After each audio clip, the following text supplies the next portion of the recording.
Bordeaux-Bègles v. Northampton Saints. 5 key takeaways from a statement Champions Cup win.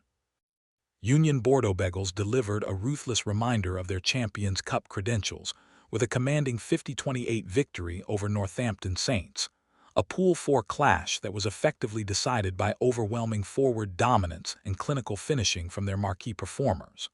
While the scoreline told a blunt story, the deeper themes beneath it revealed why Bordeaux looked built for a long European run, and why Saints were left bruised, frustrated, and searching for answers.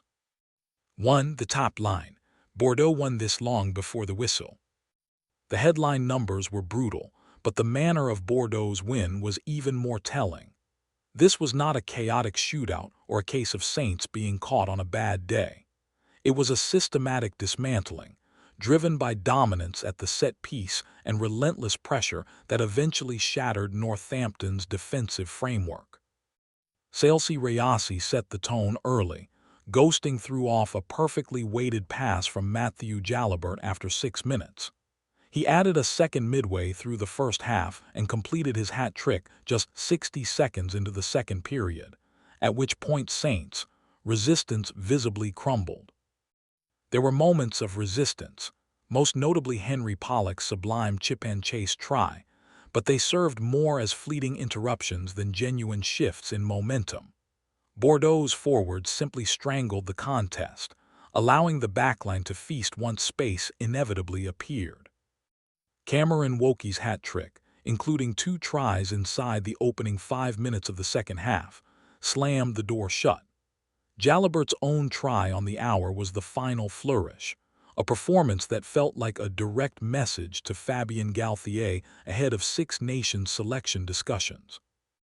Northampton did salvage a late bonus point through Danilo Fischetti, a small consolation after a torrid afternoon that will linger far longer than the final score. 2. Set-piece precision. Bordeaux won the game in the trenches. Pre-match hype centered on attacking firepower, Damien Penaud, Louis Bielbayri, Freeman, Slathome. But Bordeaux won this contest where European matches are so often decided, up front. Saints were dismantled at scrum time. 4 penalties before halftime told the story, culminating in Fischetti's yellow card as Carlos Saidi exerted total dominance. Behind him, Maxime Lamoth was outstanding, combining technical excellence with relentless physicality. Lamoth's influence extended far beyond the set piece. His work rate around the park, ruck entries, defensive reads, and hard carries provided Bordeaux with constant front foot momentum. It was the sort of performance that rarely dominates highlight reels but wins European knockouts. The lineout was equally devastating. Woki, Cyril Kazoks, and Adam Coleman tore into Saints throwing, stealing 4 first-half balls, including a crucial intervention on Bordeaux's own line. Saints never recovered their rhythm, constantly retreating from restart to restart. This wasn't flashy. It was European rugby at its most unforgiving, and Bordeaux executed it flawlessly. 3. Woki and Rayasi, hat-trick heroes on a ruthless platform. The opening minutes of the second half were decisive. 14 unanswered points inside 5 minutes extinguished any faint hope Saints harbored, with Woki and Rayasi crossing in quick succession. Woki added his 3rd moments later, completing a hat trick that encapsulated his resurgence. Once drifting from France's contention after a difficult spell at Racing 92, he now looks revitalized, powerful, athletic, and influential in both tight and wide channels. Rayasi was equally destructive. His 138 meters from 14 carries highlighted a player thriving off Jalabert's vision and the platform laid by the pack. Time and again, Saints defenders were isolated one-on-one, and Rayasi needed no second invitation. Crucially, 2 tries came directly from Saints, handling errors under pressure, a testament to Bordeaux's ability to force mistakes before ruthlessly punishing them. Once the dam burst, there was no stopping them. 4. Peroxide and provocation. Pollock shines in a losing cause.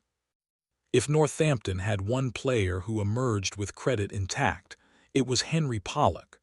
The peroxided number 8 was a constant irritant, drawing boos from the home crowd every time he touched the ball, often a sign you're doing something right.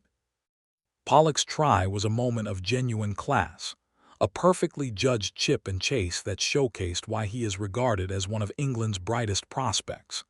His individual numbers backed that up: 12 carries, 3 defenders beaten, 2 clean breaks, and 56 meters gained, all achieved while his pack was being comprehensively outmuscled. Bordeaux targeted him relentlessly. Even the normally reserved BL Byery joined the sledging, underlining how disruptive Pollock's presence had become. Yet he never faded, continuing to carry, tackle, and antagonize until the final whistle. He even had the last laugh, rounding Pennaud late on to score again. At 20 years old, he showed resilience, defiance, and star quality, even if his combustible edge occasionally fuels the fire rather than douses it. 5 Pool 4, what it all means. Bordeaux now sit on 15 points with a perfect record, comfortably top of Pool 4. A home round of 16 fixture is all but secured, barring a spectacular collapse against Bristol, an outcome that feels deeply improbable. Northampton, meanwhile, take 11 points and have already qualified, but their hopes of a home knockout hinge on beating Scarlets. The late bonus point courtesy of Fischetti could yet prove vital. For Bordeaux, this was a statement. Not just a win, but a reminder that Champions Cups are won by muscle, discipline, and precision long before flair takes center stage.